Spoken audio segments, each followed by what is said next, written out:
And as you know, in liberal feminism, there is always this idea that liberation, women's liberation, is based on liberating women from the private sphere, right? And getting rid of the household chores, etc.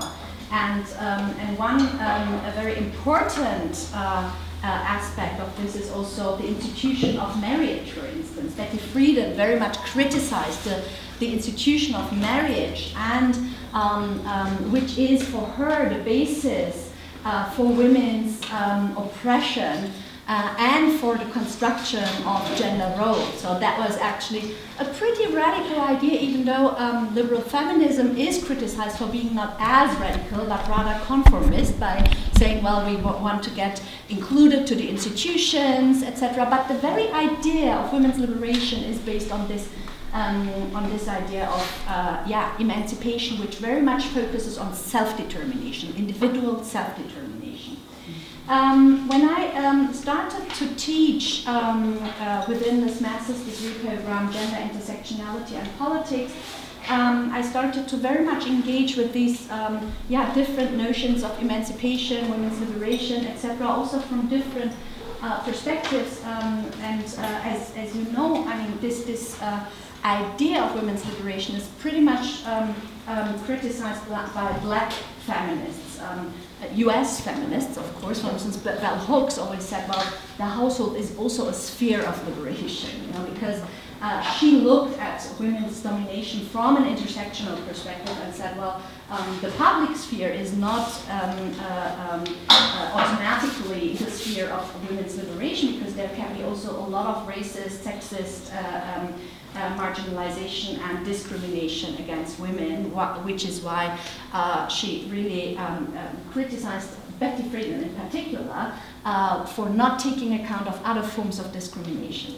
And when we talk about gender equality, also in higher education, it is very much based on these liberal notions of women's liberation, equality, emancipation, and you know, I must say I'm struggling around these notions, actually, because on the one hand I am kind of socialized within this very feminist idea of self-determination, you know, individual self-determination, getting, you know, liberated from the straitjacket of the institution of marriage and the gender division of labor and etc.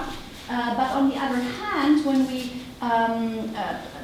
try to take account of other ideas of emancipatory processes or liberation, and we have to take account that other societies or in other contexts, they have another relation to the relationship, or they have another idea of the relationship between individual and collective self-determination. So the collectivity might play in other contexts an important role, and the question here is, how can we think of gender equality in other contexts, but not just in other contexts, but how can we rethink our concepts of women's liberation and emancipation? So if we talk about gender equality, how can we go beyond liberal notions of emancipation?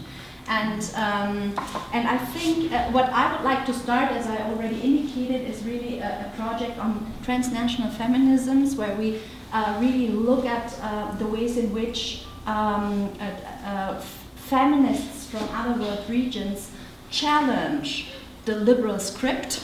I'm also part of a bigger research consortium which looks at the liberal script with these very liberal ideas and which are contested throughout the world. And I would like to understand, how can we rethink and redefine emancipation and or emancipatory politics when we talk about gender equality, from other perspectives beyond liberal ideas of emancipation, which very much focuses on self-determination. So, but as I said,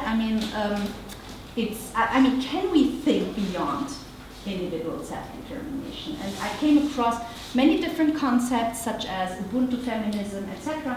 And I would like to learn from you you know, what are the different strands of African feminism? What are your notions? With what kind of concepts do you work? And what does and how do you how do you discuss these very liberal feminist ideas within your contexts? And I'm very much looking forward to your inputs and to our discussion.